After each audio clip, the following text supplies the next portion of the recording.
The afternoon sun streamed through the tall windows of the Grand Plaza Hotel, casting long shadows across the polished marble floor. Robert Martinez hurried through the lobby, his expensive leather shoes clicking against the stone with each urgent step. His phone was pressed tightly against his ear, and his voice carried the sharp edge of someone who had been talking business for far too long. No, that's not what we agreed on, Robert said into the phone, his free hand gesturing even, though the person on the other end couldn't see him. The deadline is tomorrow, not next week. We've got investors breathing down our necks. At 51 years old, Robert had built his technology company from nothing.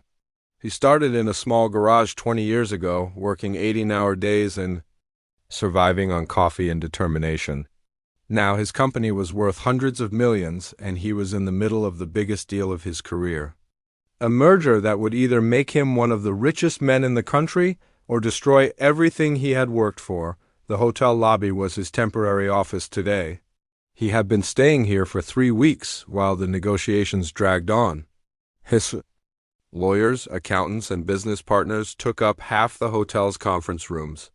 Charts and graphs covered every surface, and the smell of takeout food and stress hung in the air. Robert paced back and forth near the center of the lobby, completely absorbed in his conversation. The person on the other end was explaining why the Japanese investors were getting cold feet. Something about market conditions and risk assessment. Robert's jaw tightened as he listened. "Listen to me carefully," he said, his voice getting louder.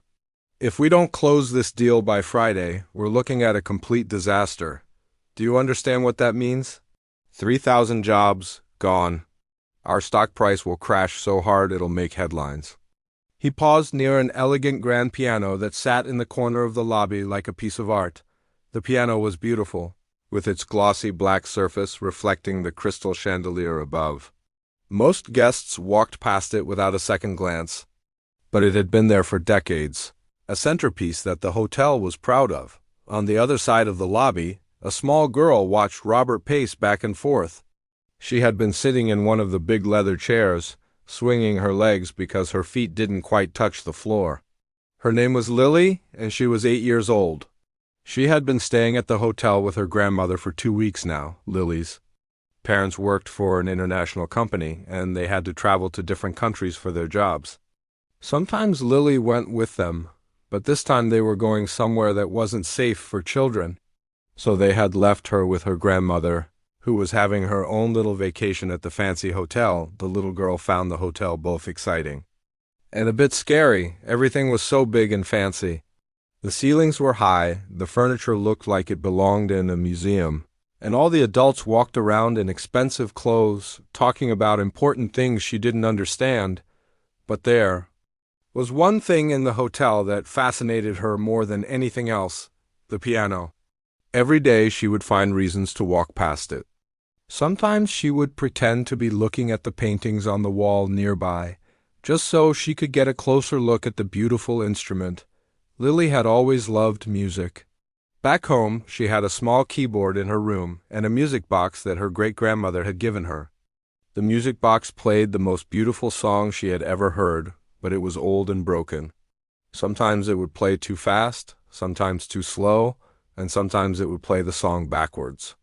She had listened to it so many times that she knew the melody by heart, both forwards and backwards. She had tried to play the song on her keyboard at home, but she was too young to have proper lessons.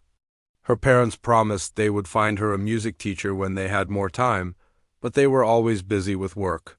So Lily taught herself, listening to the music box and trying to copy the sounds. Now, sitting in the hotel lobby, she watched.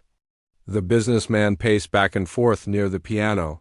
He looked angry and stressed, talking loudly into his phone about numbers and deadlines. All the adults in the hotel seemed to be in a hurry, always worried about something. The board meeting is in 6 hours, Robert was saying into his phone. 6 hours, and you're telling me the contracts aren't ready? What have you people been doing all week? Lily could hear the frustration in his voice, and it made her feel sad. She wondered why grown-ups always seemed so upset about their work. Her grandmother had told her that sometimes adults forgot how to be happy because they spent too much time worrying about money and business. The hotel lobby was usually busy during the day, but right now it was quiet. Most of the guests were either in their rooms or out exploring the city. The hotel staff moved quietly around the edges of the room, polishing things that already looked perfect and arranging flowers that were already beautiful. Robert stopped, pacing, and leaned against a marble pillar, pressing his fingers against his forehead. The call wasn't going well. Years of work were falling apart, and there seemed to be nothing he could do to stop it. The investors were losing confidence, his partners were panicking, and the media was starting to ask questions. He thought about his company, about all the people who worked for him, about all the families who depended on those jobs. The weight of responsibility felt crushing. He had sacrificed everything for this business. His marriage had ended years ago because he was never home. He had missed birthdays, anniversaries, school plays, and family dinners. All for this company that might disappear anyway. Meanwhile, Lily made a decision. She slipped out of her chair and walked slowly toward the piano. Her heart was beating fast because she wasn't sure if she was allowed to touch it. But something inside her felt drawn to the instrument, like it was calling to her. She had been watching the piano for days, imagining what it would feel like to press the keys and hear the sounds it could make. She wondered if it would sound different from her little keyboard at home. She wondered if she could play her special song, the one from the broken music box. The piano bench was a bit high for her, but she managed to climb up onto it. The keys were beautiful, white and black in perfect rows. She could see her reflection in the polished surface. Her small hands looked tiny compared to the size of the instrument. Robert was still on his phone, but he had moved to the other side of the lobby. He was speaking more quietly now, trying to calm down an angry investor. He hadn't noticed the little girl at the piano. Lily took a deep breath and gently placed her fingers on the keys. She had dreamed of this moment for days. The keys felt smooth and cool under her fingertips. She pressed one key very softly, and a beautiful, clear note filled the air. The sound was different from her keyboard at home. It was richer, deeper, more alive. She pressed another key, then another. Each note seemed to hang in the air for a moment before fading away. She thought about her broken music box and the special song it played. She could hear the melody in her head, but not the way most people would play it.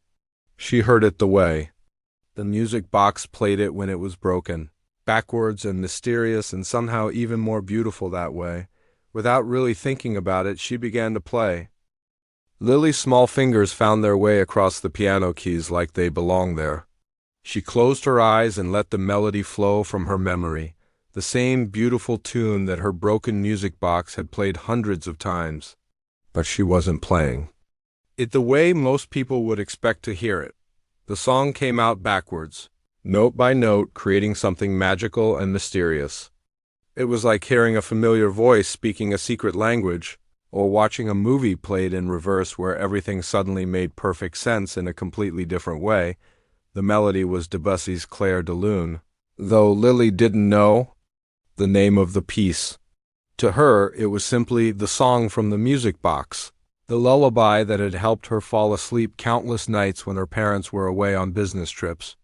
The broken mechanism in the old music box had played it backwards so many times that this version felt more natural to her than the original dot as her fingers moved across the keys. The sound filled the entire lobby. The notes seemed to dance in the air, bouncing off the high ceilings and marble walls, creating echoes that made the music sound even more dreamlike. It was as if the hotel itself was singing along. Robert was still on his phone, pacing near the windows on the far side of the lobby. He was deep in conversation with his lawyer, discussing contract details and trying to salvage the deal that was falling apart. His voice had that sharp, frustrated tone that came from too many sleepless nights and too much coffee. "What do you mean the financing fell through?" he was saying. "We had guarantees. We had signed agreements. You can't just tell me now that ... Then he heard it. The music stopped him mid-sentence, as if someone had pressed a pause button on his entire life. The melody was hauntingly beautiful, but there was something strange about it, something that made his heart skip a beat. The person on the other end of the phone was still talking, rattling off legal terms and explaining complicated financial problems, but Robert couldn't focus on the words anymore. The music had captured his complete attention in a way that nothing had in years. He turned slowly toward the sound, his phone still pressed to his ear but his mind completely elsewhere. That's when he saw her. A little girl, no more than 8 or 9 years old, sitting at the grand piano with perfect posture, her small hands moving gracefully across the keys. But it wasn't just the sight of the child playing that stopped him cold. It was the song itself. He knew this melody, knew it better than almost any other piece of music in the world. But hearing it played backwards created an entirely different emotional experience. It was like looking at a familiar photograph turned upside down and discovering details you had never noticed before. "Sir? Sir, are you still there?" The lawyer's voice came through the phone, tinny and distant. Robert barely heard him. His hand holding the phone slowly dropped to his side as he stood frozen, listening to the reversed melody wash over him. The music seemed to unlock a door in his mind that had been sealed shut for 15 years. Suddenly, he was no longer standing in a hotel lobby. He was in his old house, the one he had sold after the divorce. It was a Sunday afternoon, and sunlight was streaming through the living room windows just like it was streaming through the hotel windows now. He could smell his ex-wife's coffee brewing in the kitchen, and hear the sound of pages turning as she read the newspaper, and there, at their old upright piano, sat his daughter Katie. She was 7 years old, her dark hair pulled back in pigtails, wearing the yellow dress with sunflowers that was her favorite. Her little legs dangled from the piano bench, and she was struggling with this exact same piece of music. "Daddy, I can't get this part right," she had said, turning to look at him with frustrated tears in her eyes. "The notes don't want to cooperate with me." Robert remembered that day so clearly now. He had been sitting on the couch with his laptop, working on a presentation for an important meeting the next day. He was always working, always preparing for the next big deal, the next opportunity to grow his business. "Just keep practicing, sweetheart," he had said without looking up from his computer screen. "You'll get it eventually." Katie had sighed and turned back to the piano. She played the same difficult passage over and over, making the same mistake each time. Her small fingers weren't quite strong enough yet, and the timing was tricky for her. Someone so young. Robert had been so absorbed in his work that he barely listened. The sound of her practicing became background noise, something he tuned out while he focused on what he thought were more important things. He remembered being slightly annoyed that she was making mistakes, because the repetition was distracting him from his presentation. Now, 15 years later, he would give anything to hear those imperfect practice sessions again. He would give anything to close his laptop, walk over to the piano, and sit beside his daughter on that bench. He would help her with the difficult passages, encourage her when she got frustrated, and tell her how proud he was of her dedication, but he couldn't do any of those things, because Katie was gone. The car accident had happened on a rainy Tuesday evening when she was 13. She had been coming home from her piano lesson, the same weekly lesson that Robert had often complained about because it conflicted with his business schedule. His ex-wife had been driving, and they were hit by a drunk driver who ran a red light. Katie died instantly. His wife survived, but was never the same. Their marriage, already strained by Robert's obsession with work, crumbled completely within a year. They blamed each other, blamed themselves, and eventually couldn't stand to be in the same room together because everything reminded them of what they had lost. Robert had thrown himself even deeper into his business after that, working 16 and 18-hour days, traveling constantly, building his company into an empire. He told himself it was what Katie would have wanted, that he was honoring her memory by being successful. But the truth was, work was the only thing that kept him from thinking about the hole in his life that could never be filled. He had sold the house with the piano. He had given away Katie's music books. He had tried to erase every reminder of the life he used to have, because the pain was too much to bear. But now, listening to this little girl play Katie's favorite piece backwards, all those memories came flooding back with overwhelming force. The melody, reversed and transformed, seemed to be telling the story of his life in rewind. All the moments he had missed, all the conversations he should have had, all the hugs he should have given. The lawyer on the phone was getting louder, more insistent. Robert, we need to discuss these contract changes immediately. The investors are threatening to pull out completely if we don't respond in the next hour. But Robert couldn't bring himself to care about contracts or investors or million-dollar deals. For the first time in 15 years, something else had captured his attention completely. The music was reaching into his chest and squeezing his heart, making him remember what it felt like to be human instead of just a businessman. Lily continued playing, completely unaware of the effect her music was having on the man across the lobby. She was lost in her own world, the world where the broken music box played lullabies and her parents weren't always traveling and her grandmother didn't worry about money all the time. To her, the piano was magic. Each key she pressed created a beautiful sound that filled the empty spaces in her heart. Playing this song made her feel connected to something bigger than herself, something that made the loneliness of being away from her parents a little bit easier to handle. The other hotel guests who passed through the lobby stopped and listened, for a moment smiling at the sweet sound of a child making music. But they had no idea they were witnessing something extraordinary. A moment when two broken hearts were about to find each other across a marble floor. The phone slipped from Robert's hand and clattered onto the marble floor, but he didn't even notice. The lawyer's voice became a distant buzzing sound as the reversed melody continued to flow through the lobby. Robert stood completely still, his expensive suit suddenly feeling heavy on his shoulders, his breathing shallow and uneven. More memories crashed over him like waves. He could see Katie at age 5 standing on her tiptoes to reach the piano keys, insisting she was big enough to start lessons. He remembered how excited she had been that first day, wearing her best dress and carrying a small notebook to write down everything her teacher told her. "Daddy, listen to this," she would say every week after her lesson, running to the piano to show him what she had learned. And every week Robert would look up from his computer or his phone just long enough to say, "That's nice, sweetheart," before returning to his work. He remembered the recital when Katie was 8 years old. She had practiced for months, determined to play Claire de Lune perfectly for the audience. She wore a white dress with small pearls sewn into the bodice, and her hair was curled into ringlets that bounced when she walked. Robert had been late to the recital. A business call had run long, and he arrived just as Katie was finishing her performance. He slipped into the back of the auditorium and saw her taking her bow, her face glowing with pride and accomplishment. The other parents were clapping enthusiastically, and his ex-wife was in the front row with tears of joy in her eyes. After the recital, Katie ran to him with her participation ribbon clutched in her small hand. "Did you hear me play, Daddy?" "Did I do good?" Robert had lied. He told her she sounded beautiful, that he was proud of her, that he wouldn't have missed it for the world. But Katie was smart, even at 8 years old. She could see the disappointment in his face when he thought she wasn't looking. She knew he had missed her big moment that night. She had crawled into bed with him and his wife, something she rarely did anymore now that she was getting older. "Daddy," she whispered in the dark, "do you think music is important?"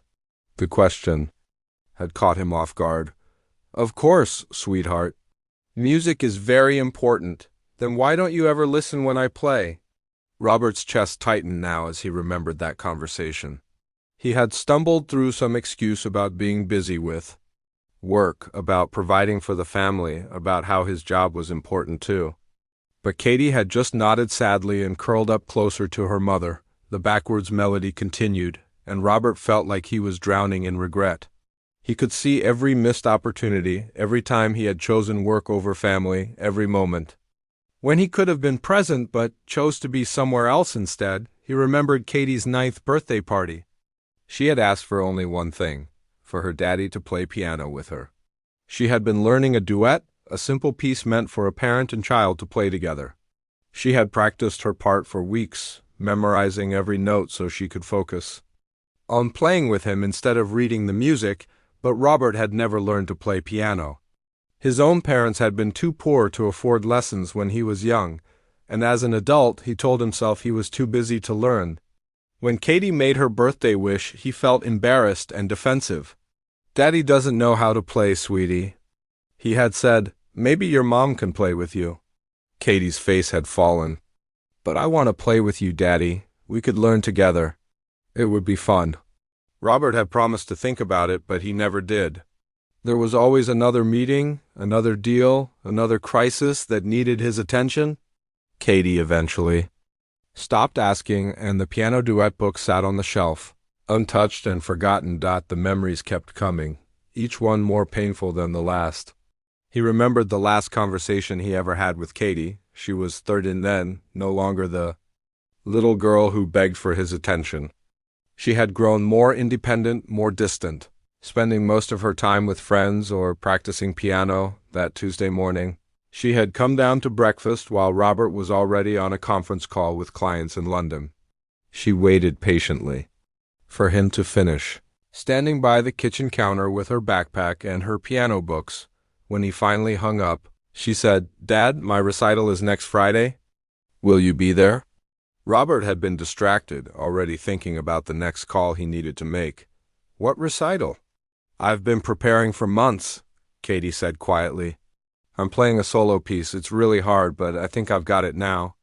Robert looked at his calendar on his phone. "Friday? I might have to fly to Chicago that day. There's a merger meeting that's been postponed 3 times already." Katie nodded, but he could see the hurt in her eyes. "Okay, I understand." Those were the last words they ever spoke to each other. That evening, she died on the way home from her piano lesson. The lesson that would have been her final practice before the recital Robert never attended, standing in the hotel lobby now. Listening to Lily play the same piece that Katie had been working on, Robert felt the full weight of 15 years of grief and regret. The backwards melody seemed to be showing him his life in reverse, taking him back to all the moments he wished he could change. He thought about his ex-wife, Helen, and how the tragedy had destroyed their marriage. They had dealt with their grief in completely different ways. Helen wanted to talk about Katie, to keep her memory alive by sharing stories and looking at photographs. Robert wanted to forget, to bury himself in work and never mention their daughter's name again. Helen had begged him to go to counseling with her, to find a way to heal together. But Robert refused.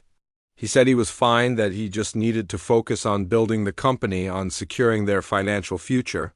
He convinced himself that success was the best way to honor Katie's memory. The truth was, he was terrified of facing his grief. Work was his escape, his way of avoiding the crushing reality that his daughter was gone forever. Every deal he closed, every million he earned, was supposed to prove that his sacrifices had been worth something. But deep down, he knew it was all meaningless without the people he loved. Helen had finally given up trying to reach him. She filed for divorce 2 years after Katie's death, saying she felt like she was married to a ghost. Robert had signed the papers without a fight, telling himself it was better this way. He moved into a downtown apartment, sold the family house, and threw himself even deeper into his business. For 13 years, he had managed to keep the memories locked away.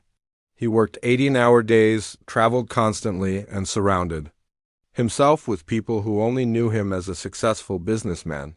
He dated occasionally, but never let anyone get too close. He had convinced himself that he was content with his life of achievement and independence, but now, listening to this little girl play Katie's song backwards, all his carefully constructed walls were crumbling. The reversed melody was like a key that unlocked everything he had been trying to forget. Every note reminded him of what he had lost, not just when Katie died, but in all the years before that, when he had been too busy to truly live. Lily finished the piece and lifted her hands from the keys. The last note hung in the air for a moment, before fading away, leaving the lobby in sudden silence. She sat very still on the piano bench, a small smile on her face, proud of how well she had played the beautiful song. Robert stood frozen near the windows, tears streaming down his face. For the first time in 15 years, he felt like he had just witnessed something miraculous, something that had reached into his chest and brought his heart back to life after more than a decade of numbness. The businessman who had built an empire, who commanded rooms full of powerful people who made decisions worth millions of dollars, was completely undone by an 8-year-old girl playing a song backwards on a hotel piano. For several moments, the hotel lobby was completely quiet. Lily sat at the piano with her hands folded in her lap, looking down at the keys with satisfaction. She had played her special song perfectly, just the way the broken music box had taught her. The backwards melody felt natural to her, like speaking in her native language. Robert remained frozen by the windows, his face wet with tears he hadn't shed in 15 years. His expensive suit felt strange on his body, like he was wearing someone else's clothes. His phone lay forgotten on the marble floor, its screen cracked from the fall. Somewhere in the distance, he could hear the faint sound of his lawyer's voice still coming through the speaker. Growing more frustrated by the minute, none of that mattered now. For the first time since Katie's death, something had broken through the wall he had built around his heart. The little girl's music had reached into the deepest part of his soul and awakened feelings he thought were buried forever. Slowly, Robert bent down and picked up his phone. His hands were shaking as he brought it to his ear. The lawyer was in the middle of an angry rant about missed opportunities and legal deadlines. "Robert, where have you been? The investors are furious. We need to make a decision right now, or this entire deal is going to collapse. Are you listening to me?" Robert stared across the lobby at the small figure sitting at the piano. "I have to go," he said quietly. "What? No, you can't go. This is the most important call of your career. We're talking about $200 million here. I said I have to go." Robert's voice was calm but firm. Without another word, he ended the call and turned off his phone completely. The silence felt strange. For 20 years, his phone had been like an extra limb, constantly buzzing, with calls and messages that demanded his immediate attention. He couldn't remember the last time he had voluntarily disconnected from the business world, even for a few minutes, but right now, all he could think about was the little girl who had just played his daughter's favorite song. He wiped his eyes with the back of his hand and took a deep breath, trying to compose himself. Then very slowly he began walking across the lobby toward the piano. Lily heard footsteps approaching and looked up. She saw a tall man in a dark suit walking toward her, and her first instinct was to scramble down from the piano bench. She had been so lost in the music that she had forgotten she might be in trouble for touching the expensive instrument. "I'm sorry," she said quickly, sliding off the bench. "I didn't mean to bother anyone. I just wanted to play the song from my music box." Robert stopped a few feet away from her, struck by how small she looked standing next to the grand piano. She reminded him so much of Katie at that age, with the same shy expression and the same way of holding her hands behind her back when she was nervous. "You're not in trouble," Robert said gently, surprised by how soft his own voice sounded. "That was beautiful, really beautiful." Lily looked up at him with wide eyes, not sure if she should believe him. Adults sometimes said things were beautiful when they really meant something else entirely. "You're not mad that I touched the piano?" she asked. Robert felt his chest tighten. How many times had Katie asked him similar questions? How many times had he been too distracted or too impatient to give her the attention she deserved? "No, I'm not mad," he said, crouching down so he was closer to her eye level. "Music is meant to be played. That's what pianos are for." A small smile appeared on Lily's face. "My grandmother says the same thing. She says music makes the world a little bit brighter." "Your grandmother sounds very wise," Robert said. "What's your name?" "Lily," she said, her confidence growing a little. "I'm staying here with my grandmother while my parents are working in another country." "I'm Robert," he said. "I'm staying here too for business. But I have to say, your music was much more interesting than any of my business calls."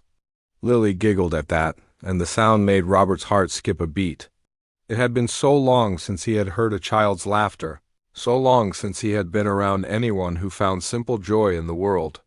"Where did you learn to play like that?" Robert asked. "The way you played that song was very special." Lily's face lit up with excitement. Finally, someone wanted to hear about her music. "I have a music box that my great-grandmother gave me," she explained. "But it's really old and broken, so sometimes it plays songs backwards." I learned the melody that way, and it sounds so pretty when it goes in reverse. Robert nodded, understanding now why the backwards version had affected him so deeply. Do you know what song that was? Lily shook her head. I just call it the music box song. Do you know what it's really called? It's called Clair de Lune, Robert said. It means moonlight in French. It was written by a composer named Debussy more than 100 years ago. Clair de Lune, Lily repeated carefully, trying out the foreign words. That's a pretty name. It sounds like something magical, like fairy music. Robert smiled, and it felt strange because he couldn't remember the last time he had smiled naturally, without forcing it for a business meeting or social event. That's exactly what it is, fairy music. They stood in comfortable silence for a moment, both looking at the piano. Then Lily asked, Do you know how to play piano? The question hit Robert like a physical blow. He thought about all the times Katie had asked him the same thing. All the opportunities he had missed to learn something that was important to her. I used to know a little bit, he said quietly, a long time ago. But I got too busy with work. And I forgot. That's sad, Lily said with the honest directness that only children possess. Music is too important to forget. Robert felt tears threatening again. You're absolutely right. It is too important to forget. Would you like me to teach you? Lily asked suddenly. I don't know the proper way to play, but I could show you how to play the backwards version. It's really not that hard once you get used to it. Robert stared at her in amazement. Here was this little girl offering to teach him something precious, sharing her gift without expecting anything in return. It was exactly the kind of generosity and openness that he had lost somewhere along the way. You would do that? He asked. You would teach me? Of course, Lily said, climbing back onto the piano bench. Music is better when you share it with someone else. My grandmother taught me that. Robert looked around the lobby, suddenly aware that other people might be watching. But for once in his life, he didn't care what anyone else thought. He didn't care about his expensive suit or his important business deals or what his colleagues would say if they saw him sitting at a piano with a child. Okay, he said, his voice barely above a whisper. I would like that very much. Lily scooted over to make room on the bench, patting the space beside her. Come sit here. First, I'll show you which keys to use. Robert sat down next to her, feeling awkward and uncertain. The piano bench was small, and he had to hunch over slightly to reach the keys. His large hands looked clumsy next to Lily's small, graceful fingers. Don't worry, Lily said, noticing his hesitation. Everyone feels weird at first. Just watch what I do. She began to play the opening notes of the backwards melody very slowly, explaining which finger to use for each key. Robert watched carefully, trying to memorize the pattern. When she finished, she looked at him expectantly. Now you try, she said. Robert placed his hands on the keys, trying to remember what she had shown him. His first attempt was clumsy and hesitant, nothing like the flowing music Lily had created. But she didn't laugh or get impatient. That's good, she said encouragingly. Try to make the notes flow together more, like water instead of rocks. Robert tried again, and this time it sounded a little better. The melody was still backwards and strange, but there was something beautiful about learning it this way. Something that felt like healing. As they sat together at the piano, Robert felt something shift inside his chest. For the first time in 15 years, he wasn't thinking about business or money or success. He was simply present in the moment, learning something new from a child who had appeared in his life like a gift he didn't know he needed. 3 weeks later, the lobby of the Grand Plaza Hotel had become a completely different place for Robert. Every afternoon at exactly 2 o'clock, he would walk down from his suite and find Lily waiting for him at the piano. She would be sitting on the bench, swinging her legs and humming quietly to herself, and when she saw him coming, her face would light up with genuine joy. The first few days had been awkward. Robert's business partners and lawyers couldn't understand why he was suddenly unavailable during crucial afternoon hours. His phone would buzz constantly with urgent messages and missed calls, but he had learned to silence it completely during his piano time with Lily. You're not answering your phone, his assistant had cornered him one morning in the hotel restaurant. "The board is panicking. The investors are threatening to walk away. This deal could make or break the company, and you're acting like none of it matters." Robert had looked up from his coffee, and for a moment he had felt the old familiar pressure in his chest. The voice in his head that had driven him for 20 years was screaming that he needed to get back to work, that everything he had built was falling apart while he wasted time playing piano with a child. But then he thought about the afternoon before, when Lily had finally taught him to play the entire backwards melody without making any mistakes. The look of pride on her face when he got it right had been worth more than any business deal he had ever closed. "Reschedule the meetings," Robert had told his assistant calmly. "Everything can wait until 4 o'clock. His assistant had stared at him like he had lost his mind. Maybe he had, but it was the best kind of madness he had ever experienced. Each day, Lily taught him something new. Not just about piano, but about seeing the world through the eyes of someone who still believed in magic. She showed him how to find beauty in small things, how to be patient with mistakes, how to laugh when something went wrong instead of getting angry. "You're getting better," she told him one afternoon as they practiced together. "But you're still thinking too hard. Music isn't supposed to be work. It's supposed to be play." Robert had spent his entire adult life treating everything like work, analyzing and strategizing and optimizing every moment. But Lily was teaching him a different way of being in the world. When he played piano with her, time seemed to slow down. The constant noise in his head would quiet, and he could actually hear his own thoughts for the first time in years. The hotel staff had started to notice the change too. The concierge, who had always greeted Robert with nervous politeness, began smiling genuinely when he saw him. The housekeeping staff no longer hurried past his door when they heard him on angry phone calls, because there were no more angry phone calls. Lily's grandmother, Mrs. Chun, had been suspicious at first. She was a practical woman who had raised 5 children and knew that adults didn't usually spend time with children unless they wanted something. But after watching Robert and Lily together for a week, she could see that his interest in her granddaughter was genuine and innocent. "You're good for her," Mrs. Chun told Robert one afternoon when she came to collect Lily for dinner. "She's been sad since her parents left. Having someone pay attention to her music makes her happy." Robert felt a familiar pang of guilt. "I should probably ask if it's okay that we spend time together. I don't want to overstep any boundaries." Mrs. Chun waved her hand dismissively. "That child has been begging to play that piano since we arrived. You're the first person who bothered to listen. Her parents are good people, but they're always so busy with work. They promise to pay attention later, but later never comes." The words hit Robert like a slap in the face. He was hearing his own story told from the other side, seeing himself, as he must have appeared to Katie all those years ago, always promising to pay attention later, always having something more important to do. "I used to be the same way," Robert admitted quietly. "I had a daughter once. I was always too busy for her music, too." Mrs. Chen studied his face carefully. "What happened to her?" "She died in a car accident when she was 13, Robert said. The words still difficult to speak even after all these years. I never got the chance to tell her how sorry I was for not listening." Mrs. Chun nodded slowly, understanding passing between them. "Maybe that's why you're here now. Maybe this is your chance to listen." That conversation had changed everything for Robert. He began to see his time with Lily not just as a pleasant distraction from his business problems, but as a gift he had been given. A second chance to be present for a child's music, to show up in the way he had failed to show up for Katie. The business deal that had consumed his life for months was falling apart, just as his assistant had predicted. The investors had grown tired of his unavailability and his apparent lack of urgency. The merger talks had stalled, and his company's stock price was dropping 3 weeks ago.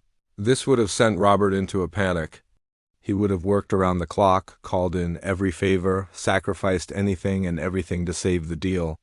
But now, sitting at the piano with Lily, he found that he didn't care as much as he thought he would. "Are you worried about your work?" Lily asked him one afternoon when she noticed him looking distracted. Robert considered lying. giving her some simplified explanation that wouldn't burden her with adult problems. But Lily had been honest with him about everything, sharing her feelings about missing her parents and worrying about her grandmother's health. He owed her the same honesty. "Yes, I am worried," he said. "I might lose a lot of money and people who work for me might lose their jobs. I spent a long time building something and now it might all disappear." Lily thought about this seriously, her small face scrunched up in concentration. "That sounds really scary," she said finally. "But you know what my grandmother always tells me when I'm worried about something big?" "What does she tell you?" "She says that the most important things can't be taken away from you, even when bad stuff happens. Like nobody can take away the music you know how to play, or the love you have for people, or the memories that make you happy." Robert felt his throat tighten with emotion. "Your grandmother is very smart." "She is," Lily agreed. "She also says that sometimes when one door closes, another door opens, but we're usually too busy looking at the closed door to notice the new one." That evening, Robert sat alone in his hotel room and really thought about what Lily had said. For 15 years, he had been staring at the closed door of his life with Katie, unable to see anything else. He had built his entire identity around work and success because he was afraid to look for other sources of meaning. But these past 3 weeks had shown him that there were other doors, other ways to find purpose and connection. Teaching Lily had given him more satisfaction than any business deal ever had. Being present for her music had filled a hole in his heart that he didn't even realize was still bleeding. The next morning, Robert made a decision that shocked everyone who knew him. He called his assistant and told her to accept the investor's withdrawal from the deal.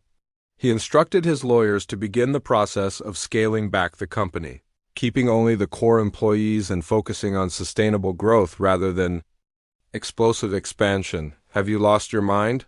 his business partner demanded during an emergency video conference. "We're talking about walking away from hundreds of millions of dollars. I'm talking about walking towards something more important." Robert replied calmly. That afternoon, when he met Lily at the piano, he had news for her. "I heard your parents are coming back next week," he said as they sat down together on the bench. Lily's face lit up with excitement, but then became worried. "Does that mean we won't get to play piano together anymore?" Robert had been thinking about this all week. "Well, I was wondering if you might like to keep taking piano lessons even after you go home." "Real lessons with a proper teacher? That would be amazing," Lily said, bouncing slightly on the bench. "But my parents said, lessons are too expensive right now." "What if I told you that I know someone who would be happy to pay for your lessons?" Robert said with a smile. "Someone who thinks you have a very special gift that shouldn't be wasted." Lily stared at him with wide eyes. "You would do that for me? But why?" Robert thought about how to explain it in a way she would understand. "Because you gave me something very precious," he said finally. "You reminded me how to listen. You showed me that music matters more than money, and that being present for someone is the most important thing you can do. That's worth more than any amount of piano lessons." Lily threw her arms around his neck in a spontaneous hug that nearly knocked him off the piano bench. "Thank you," she whispered into his shoulder. "You're the best friend I ever had." As Robert hugged her back, he felt something shift inside his chest, like a locked door finally opening after 15 years. For the first time since Katie's death, he felt like he might actually know how to be happy again. That evening he did something he hadn't done in over a decade. He called his ex-wife Helen and asked if they could talk.